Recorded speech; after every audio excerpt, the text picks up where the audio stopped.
Assalamu alaikum, wonderful viewers. Welcome back to another episode of the Political Hour Show here on Eco TV International, the People's Choice, where we invite politicians, youths, and women to discuss about the Chinese issues in our country.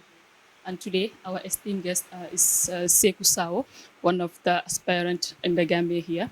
He's the leader of the Golden Era Party that we've all known, an aspiring party. Well, it is a movement right now on the process of being a political party, but he will introduce himself shortly better. But before that, you can kindly follow us on Facebook, TikTok, Instagram, and YouTube. Sponsors are also invited. You can call out the numbers on the screen to sponsor this program. I am your host, Rohia Tuture. Assalamu alaikum. Wa alaikum salam. Please introduce yourself. Yes, my name is Saikou Sawo. I'm the leader of the Golden Era Party. I was born and raised in Sokoto, the Gambia, and I come from a big extended family. I did my childhood in Sokoto. I also went to high school in Bakote High, and then I had a scholarship to go to the US for further studies. It wasn't an easy process because back then, we didn't have laptops growing up. Yeah. We had to go to internet cafe, submit, search for, colleges in the US.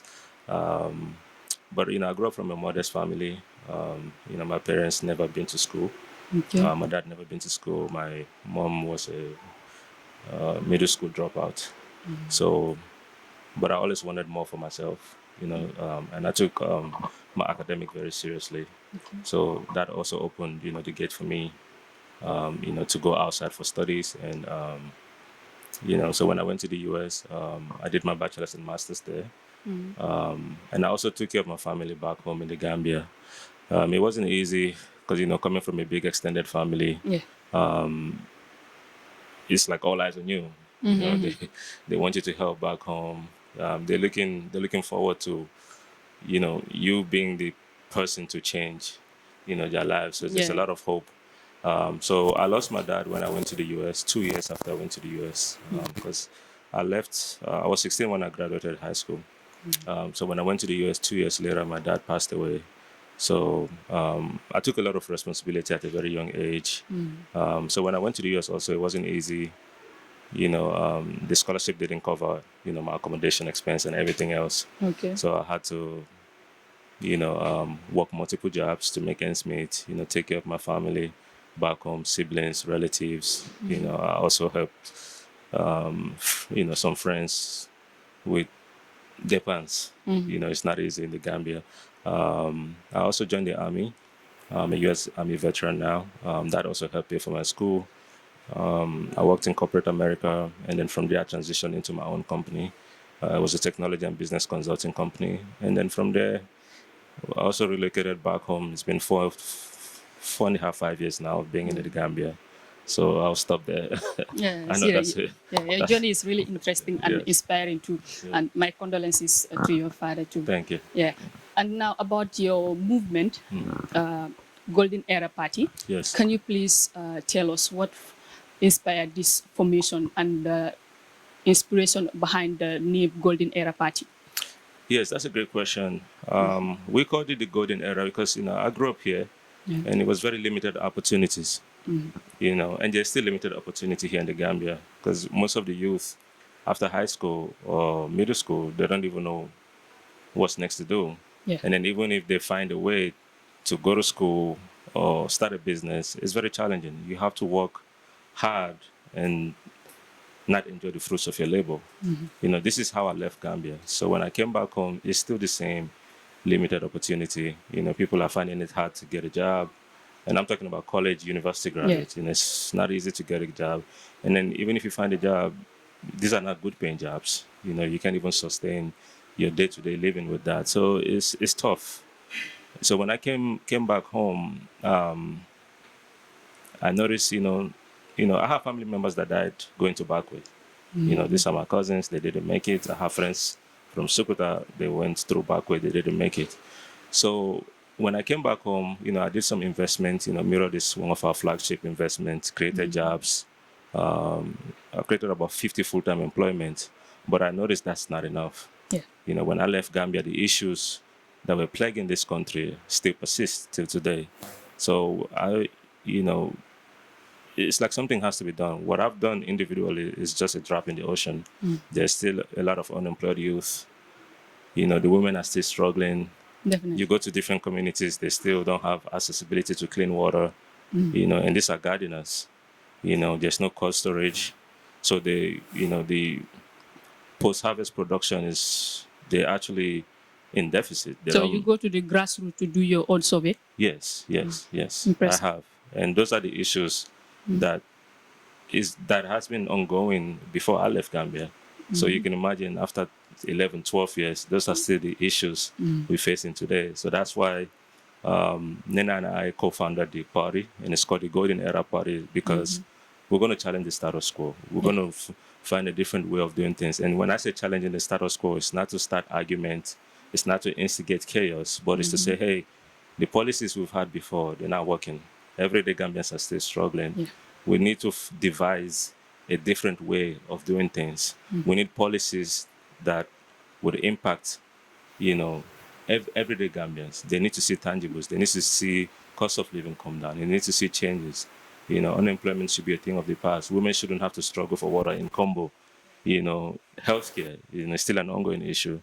We've seen the article where the nurses I think it's Brikama District Hospital, one of the main hospitals in Combo here, they didn't even have enough supply for gloves. It's sad. We have two women in labor sharing the same bed. That's absurd. So that's why we're calling it the golden era. It's a new dawn of hope. The way we're doing things in the past has to change. We need a system where every Gambian will thrive, regardless of your background, religion, race. This is an all-inclusive. Gambia is a very diverse country, and we have a rich culture and tribe. So we need to find ways to assimilate everybody into the system and ensure every Gambian can thrive, every Gambian can contribute to the economy, whether you're young or old. And we're all about empowering the women and the youth.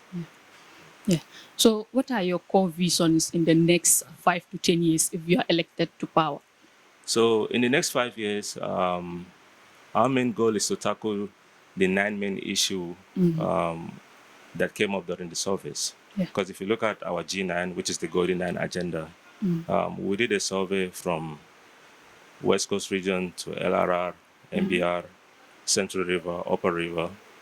And through that survey, we were able to curate the Golden 9 agenda because those were the core issues that came often. So what we did is summarize those core issues into the Golden 9 agenda. In the first being agriculture, agriculture is the topmost priority because through that we can bring down the cost of food, everyday commodities which Gambians can afford. So agriculture, education, modernizing the infrastructure, economic expansion, governance, healthcare, energy, youth and women empowerment, and then the last one is global branding and positioning. So our vision for these first 5 years, because the issue of Gambia is not one issue, it's not like a one and done issue. We have to be able to address all these issues in the Golden 9 concurrently. It has to be done concurrently. And when I say that is, we have a big, waste, mismanagement, poor management, and corruption in this country, right? So we need to be able to tackle that. Whilst we're doing that, we're putting the money into good use. The revenue the country is generating, we're putting that into good use that would impact lives here in the Gambia. So agriculture comes in. We want to empower. We want more youth to get involved in agriculture. We go to other countries, the farmers are actually the wealthy people. But in Gambia, people shun agriculture. They look at it like only the losers, So that mentality needs to change. we can have food security in this country if the youth don't get into agriculture. Exactly. You can take a look at China, for example. Exactly. It was one of the poorest country, but now in the they 60s are and the best. 70s. They are, if we can say, number one. Yes, exactly. Right now because of agriculture. Agriculture, yeah. So our plan in the next 5 years is to empower women and youth, equip them with the latest equipment and technology to get into agriculture, boost agro-business in the Gambia. So that way, we're not just processing and selling our raw materials, we're also we're adding value. And through value creation, you'll be able to create more jobs. So we need to focus on value chain, supply chain as well. Gambia is a very small country. You could pave this country in 5 to 10 years if you have the right structure in place. If we dedicate 600 kilometers, square kilometers per year, in the next 5-6 years, we'll have about 3,600 square kilometers of road. That almost paved the whole of Gambia. And then our vision is to make Gambia one of the best logistic hubs in the whole of West Africa. Because, we have the Atlantic Ocean and we have the River Gambia. Yeah. So we need every region, to easily connect. So that way, when you set up a business, right, it's easy for your goods to, through commercial, through trade, it's easy for your goods to get out of the country.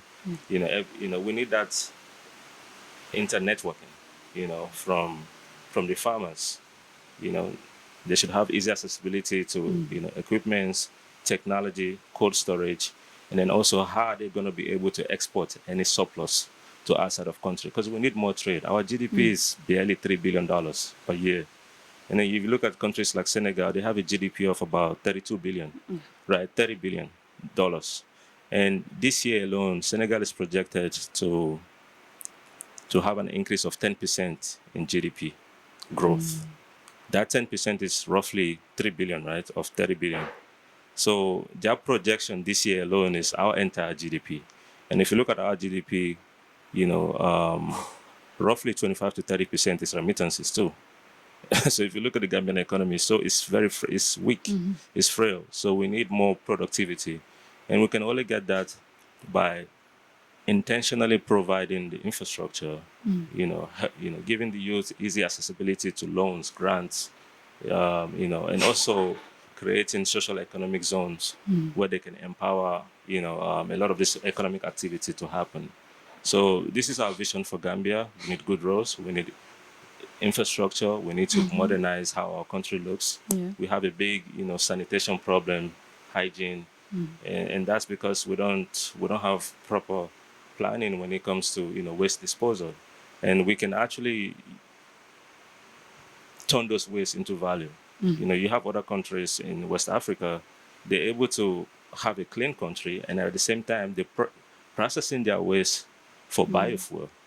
We can do the same in the Gambia. Yeah, I've seen even in India, they turn these plastics that we normally throw out on the streets, they take it and process it, make it into these plastic chairs. Yes, exactly. The same can be done here. The same can be done here. We have a lot of organic waste, that can turn into biofuel. Yeah. We can also use it to generate electricity. The inorganic waste, like you said, can be turned into plastic and other commodities. So that will make the cost of those goods cheap. Some of those commodities or products we don't have to import here in the Gambia. They'll be easily affordable by Gambians, and it will create a lot of jobs. So this is the vision we have for Gambia, and these institutions and investment will be easy to set up. We're not talking about 300-400 million. 1 to 2 million, and then they can scale up from there. And we can have Gambian youth, both men and women, lead these industries. So a lot can be done, but we have to be objective.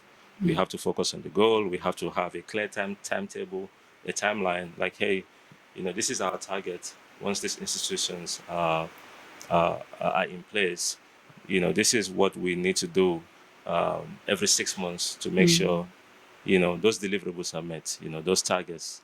And then also, we have a huge talent gap in this country. The only way we can help our youth is by empowering them, make it easy for them to go to vocational school, learn trade, learn the skills that they need. Yeah. And also we need to focus on technology, AI, blockchain technology. So, investing into the human resources also is a key here. Because you can have youth that are not, equipped. Because how are they going to run the country if they don't have the necessary skill set? So, like I said, tackling the problem of Gambians with our golden and agenda, but it has to be done concurrently. There's a lot of things you need to do at once to make things work. So this is the objective we have, and I have a proven track record. Even before I started my business, I worked for Fortune 500 companies like T-Mobile, Verizon, Intel, and this is a billion-dollar industry. T-Mobile alone is a $150 billion company, and I worked in corporate level. As a senior technology solutions manager, I also did consulting. I have my own firm in the US, so I know how. I have the proven track record of of implementing projects successfully. Making sure the outcomes can be measured, the impact.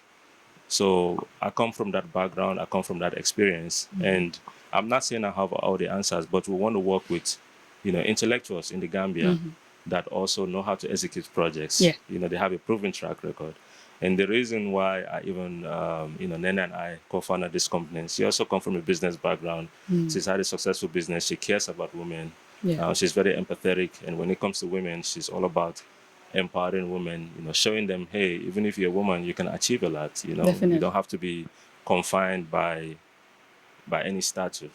So these are the kind of people we want to be part of the Golden Era movement, party. So that way, bright minds, intellectual, can come together and put the interests of the nation first before any individual. So you two working together already shows that even women are included in Yes, the of long course. run process. Yes. But then also you mentioned about education, and here if you talk to many youths or not even youths, many people, they will say that they have all the qualification, but then the job market is different. Correct. What they will learn and what they will find in the job market is very scarce. And then also even if you have it, it is nepotism. Yes. It is not what you know, it is who you know. That is the problem here. So if you are put into government, how do you intend to address that? Yes, if you look at our golden agenda, specifically when it comes to governance, rule of law, we're going to create an independent, non-partisan institution that would oversee a lot of industries in the Gambia, and we're making sure nepotism, backdoor deals, corruption, waste in procurement is all addressed. And then if anybody is found to be guilty, they need to face the full extent of the law. So to avoid those nepotism and backdoor deals, we need to have a formidable institution. We need to strengthen our judiciary sector, the legislative sector too, because they're passing the laws. They need to pass reforms that they're going to be accountable to. Whoever wins this election needs to be accountable to the Gambian people. Because when you say democracy is a government of the people, by the people, for the people, you have to do things that reflect what the people want, what they need.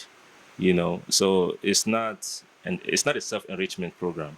You're not there to enrich yourself and then use our tax-paying money, to your advantage. It belongs to the whole country.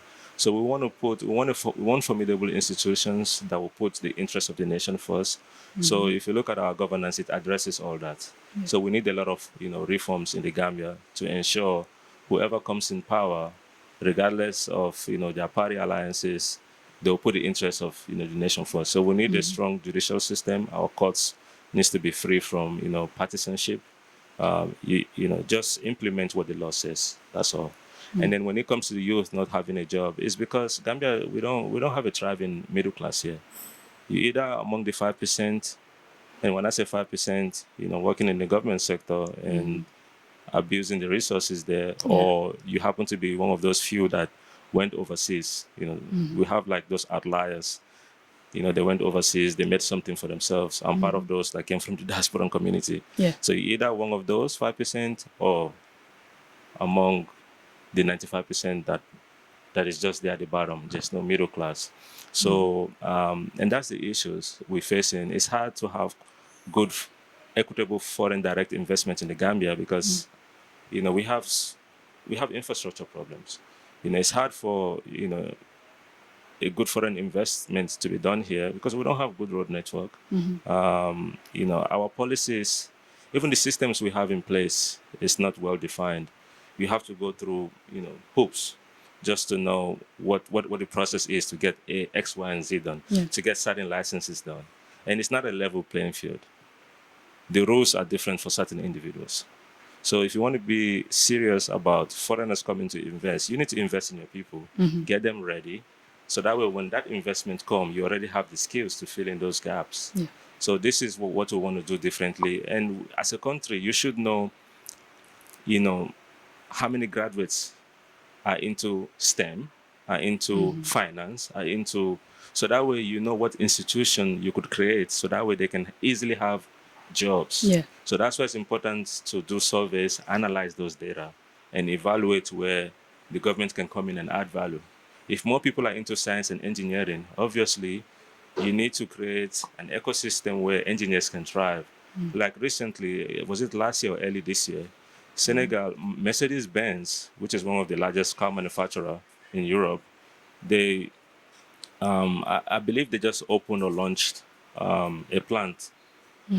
So if the Senegalese government don't have enough mechanics or engineers, would it make sense for Mercedes to come there? No, it wouldn't make sense. But they probably already have enough people that are already in those fields, and then but they're coming, they're teaching them, they're adding value too. So in the future, Senegal should be able to produce its own cars, even if they can produce their own cars, but then they can create, they can produce, the accessories that are needed in the cars. So what Golden Era Power is going to do differently if we happen to be in power is to identify those areas where the government can create the path. And then when we say create the path is doing the right investment, empowering Gambians to lead industries. Yeah. Like for instance, when it comes to even, agribusiness, we need to empower more Gambians to get into aquaculture, greenhouse farming. Yeah. These are all million-dollar industries. So if Gambians are leading, we should prioritize hiring Gambians, training them. So that way, once they have the expertise, others, in the future can also set up the same businesses or something similar. So that way we can have more innovation in the country, more competition. And when I say competition is somebody coming with a different idea and a better way of doing things. Yeah. We don't want to monopolize the system. Because, a lot of people graduate here, they either do teaching or they have a law degree, they're just freelancing on their own. And then when it comes to technology, so, it's not easy even setting up a business here in the Gambia. It's very hard. So these are the areas where the government can see how they can add value and make it easy for more entrepreneurs, especially Gambians, to lead this industry. If you already have, like I met a young gentleman by the name Kausujavi, he has a company called Kissing Technology. They focus on robotics and they also do programming for the stuff. He's a young Gambian. These are, I went to his, place of work, and I feel like the government can actually help them to be a vocational training center where people that want to learn technology can go, they can start to learn more these are about people coding. that the government should invest in. Exactly, because they took the initiative to create the platform already. Yeah. But now they're still struggling with, logistics, having to scale, and then, it's not easy. It's definitely hard. There's a lot of challenges, even marketing, getting businesses. So with little support, that company could be one of the next big emerging startup in the Gambia. So when it comes to job creation, in the Gambian, people shouldn't just look up to the government to create jobs, but we need to empower private individuals, to do the heavy lifting. But the government needs to create that system in place where it's easy for X, Y, and Z to start up businesses in the Gambia. Fund their projects. Give them loans, credits, create special economic zone. And then give them subsidies. People that just graduated high school with no experience, hey, the government will give you subsidy for hiring, for bringing, for creating entry-level jobs. So that way, straight out of college, you guaranteed a job, and then they're getting credit or tax rebates or subsidies. The incentive have to be there for for private entrepreneurs to also hire people. So it has to be like a mutually beneficial sort of thing. Other countries are doing it, so why not Gambia? So it will be easy for entry-level graduates to be able to get jobs, get the skills, and then, inshallah, with their creativity, they can start their own. Yeah, that is really an important thing. But then I think the government is turning a blind eye to it, because you see many of the Gambians here, they are skilled, but the government is not helping them. That is why you see many youths joining this by treacherous pathway, losing their lives. And now it is not only youths. If you see women with their kids Yes, I've seen that. joining this journey, and then at the end of the day, you won't reach your destination. You will lose your lives. So I think that one, if you are into power, you can help the Gambia. So of course. Regardless, do you believe that the Gambians will really vote for Golden Era Party? Yes, I believe. I'm a youth myself. I just turned 37 2 weeks ago. And I know the struggle. I was in the same struggle a few years ago, you know. So I understand the challenges the youth are going through because I was there. I was one of them. Yeah, you can relate. You know, with the help of Allah, I've been able to go out there, get educated, and I just didn't sit there. I came here to also add value. You know, created jobs for Gambians. We have about 30 employees working here at Mirage, and we just didn't invest in the structure or in the business. We also invested in the people working here. They all have skills. They all have certification, you know, whilst working here. And if they happen to travel abroad or in the future wanting to start their own businesses, I believe they will do well because, you know, we've taught them about marketing. We've taught them about entrepreneurship.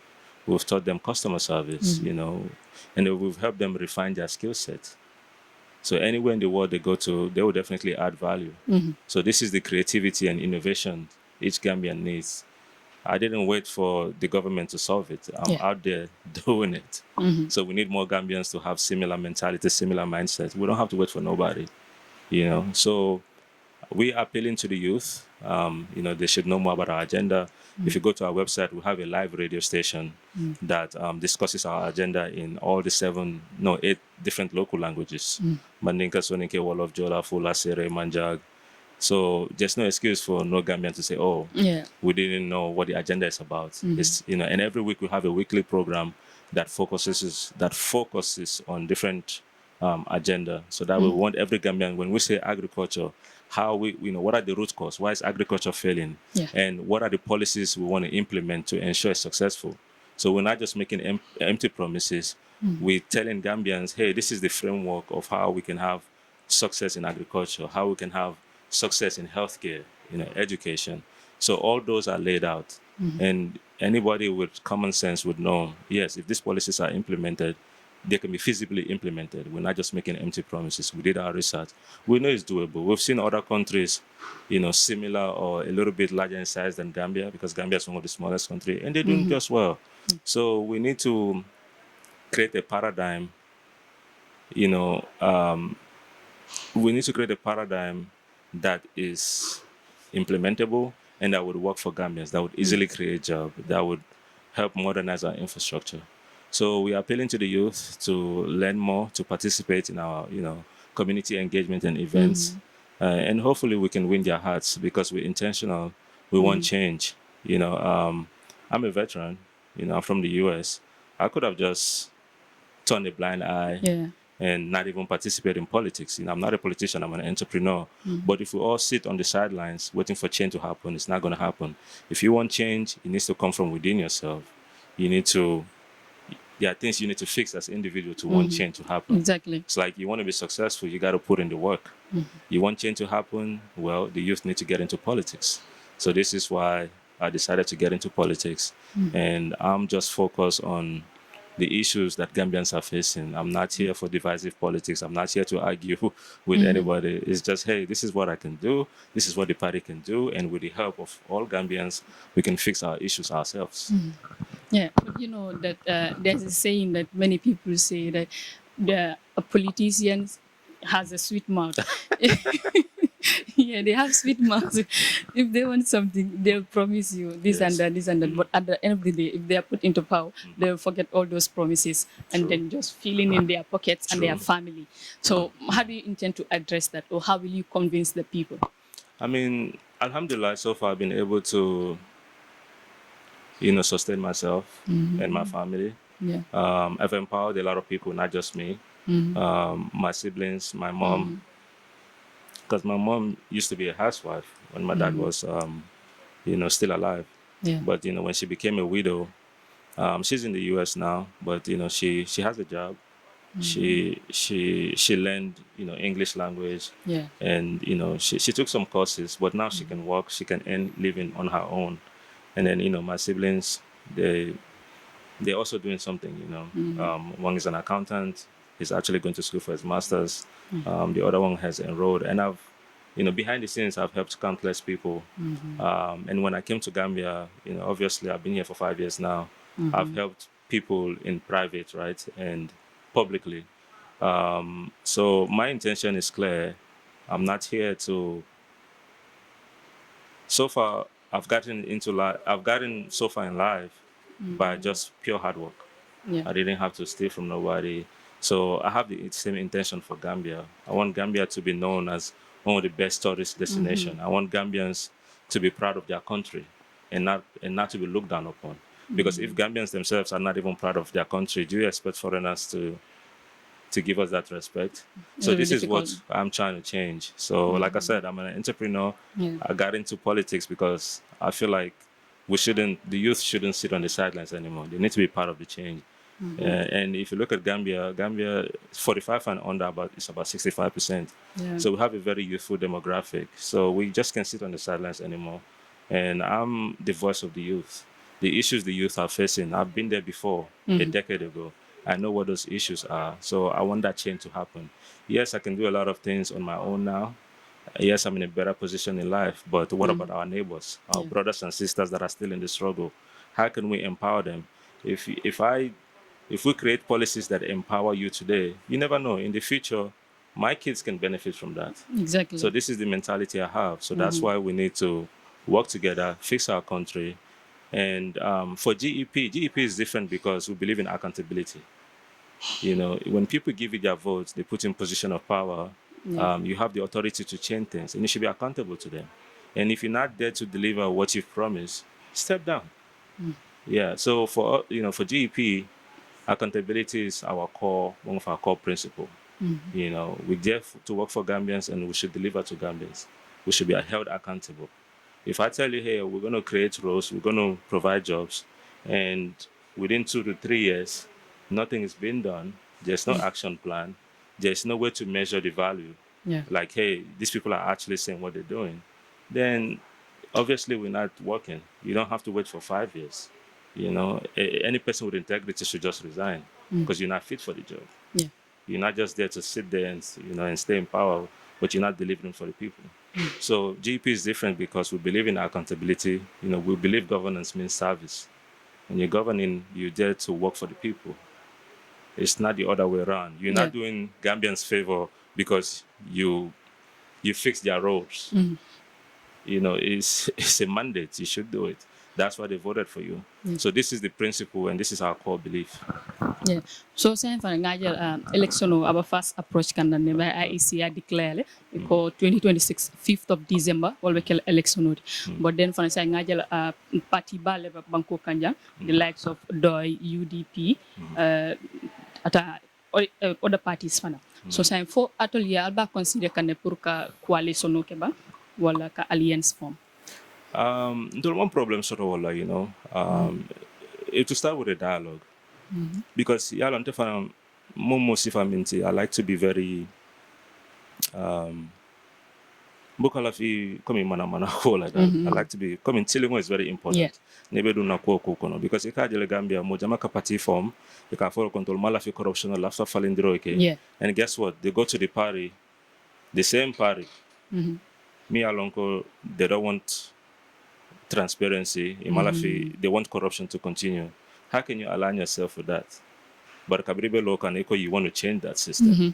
So for me, I'll try to be very cautious because, people are watching and transparency is key. So in into lot have been okay, I want to form an alliance with this party. I come matter back if I to know what party Munemitola Sartot. What is their core belief before I align myself with them. So it's not something we're going to rush to do because we are on Tolfana as a party and more lesoto. Me along ko Ijikitan Tolfanan.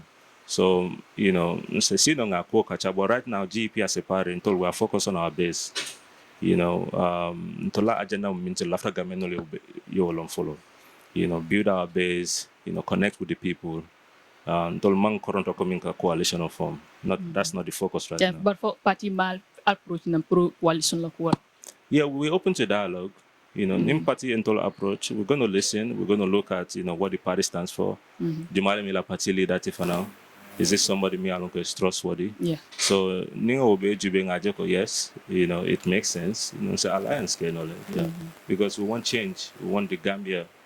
We have to fall in the road. So Funga Lamu Inolale, Nakambeng, it's all about unity. But we're just not going to do it blindly. Just anybody, oh yeah, alliance, no. It has to be people that are principled, well-mannered, care about the country, and the patriots. Not opportunists. Because Gambia politics, there's a lot of opportunists. They're just looking for the right opportunity, boom. So Golden Era Party is not going to entertain that, We're going to only align ourselves to people that are ready for change. They'll have to fall in the road, So, but we're open to that dialogue, inshallah. Yeah. So say earlier on fana ya accountability ning transparency mention ning akrat nata power albo en sono la nyadi anti corruption, transparency and accountability. Nto lafta mina lafta ka fenko le form an independent body. Me alonko in party in government in masakunda form money sort of. Okay. It's going to be fully non-partisan. For it to be GEP, for it to be UDP, it all they are just there for Gambians. So near corruption of Jedauda, near mismanagement Jedauda, Koro Fanan Katinya back in Bangkok. We just saw the audit reports. Yeah. Koro Mintinyata Gambia Bangkok is in the billions, just from 2021 to 2023. So Koro Minkatinya Jang as a Fenjamale as a Fenjamale solve no, Kabo Karangola Bundato healthcare. So until after now, we want an independent body that would hold the leadership accountable from the top to bottom. So need to let corruption identify that. That's fine. Let them come in. Present the facts. Yatakiti Bundato. And if they found guilty, face the law, face the consequences. So that is transparency. And near Nafenko agenda Fananjibe under the governance, Nafenko sort of called Whistleblower Act. So the Whistleblower Act, Willem, nibe do call lot or you see something wrong, afo. Kan ide akan. Niye moje abe abala power abuse kan. Ya lonko ni abe mina mambete. It's going to affect other Gambians. As a whistleblower, come forward until be protected. Yeah. Because right now, if you're a whistleblower in the Gambia, it take a foila do call. Masakol na for do call. So we have Whistleblower Act, and I think that would bring more Gambians forward. Need to be do call technology. Yeah, you go hey, a learning procurement man fair. They're giving it a bad all the fair and your contract. Yeah, you say it. Yeah, for hey, if mean that I'm correct, it's against the law of the Gambia. It's not best practice procurement. Yeah, when you come forward, we the government may protect Lala. We are going to make sure more people like you need to come forward. You see something wrong, say it. So, in the agenda, we have the Whistleblower Act under the governance. So, all that is to make sure we have good systems in place. Nobody's abusing the power. So, Alma, inshallah, Allah alfana makwe. Amen. Damo banjam fakane isela last port for no janibira. Yes, coming out from Yamen, Golden Era Party is still particular. This is the first time Gambia will, Golden Era Party moila lebari. Ntabe min fola drum Gambian funding kel musol. Mobe be Gambia, hani min be Gambia bantala, the chance the Golden Era Party la. Na agenda is for Gambians, and abe fuaria bundla nim banko kang, abe na institution sembento alal, abe musol fanan sembento alal. So coming out from Yame, I don't have the answers. Mo killing buka banko bela do not know. So fonga kambeng alamo inyolale, ite mil long indofana ya as feno at fanan tamata like kujamale experience. So we want all Gambians mbe kafunyo kang na Gambian Gambia la nyato tantul bella friwola. So any Gambian for ebe jang for bet hamadula, we encourage you to participate in our Gambia. We all be part of the national development. Because ntebe nung siring US, but ngaje ko man, niman na swokono to also add value. I'm also part of the problem. Yeah. Because it's easy yet at US, but what have you done individually? Nothing.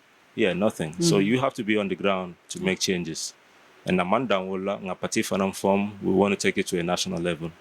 So so we are appealing mba foka ngamenole mimbe jam mimbe bantala nganyo so hakilo la dal, we all be part of the nation building. And Golden Era Party is open, we are very inclusive. Momo idea soto minse Gambia la nyato tabondi. We welcome you. You know, we want to listen to you. And you know, to laughter on a policy bambang. Yeah. You know, when it comes to governance, when it comes to healthcare.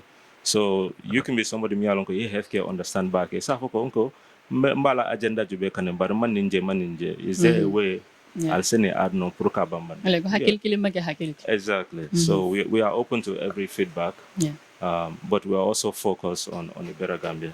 Because as a person, and I'm sure other Gambians, we want a good future. Purun dingole. Dingol minkana na mama ringol mumu ringol. Puri kana the same bata tak. You know, because ika moja de Gambia wulta batako na ibefala batako. Exactly. So we shouldn't want that for our kids. At least nite batata, at least I try dingol minkana or imama ringol minkana, they have a better life. You know, otherwise it's just the same generational cycle. Yeah. So wale nyanta falina, you know, and that's what this party stands for. Okay, Abarka Bake, Yeah. it's a pleasure having you here today. Likewise. All right. And this is how we've come to the end of the program, viewers. And our esteemed guest today was Sawo, the leader of the Golden Era Party.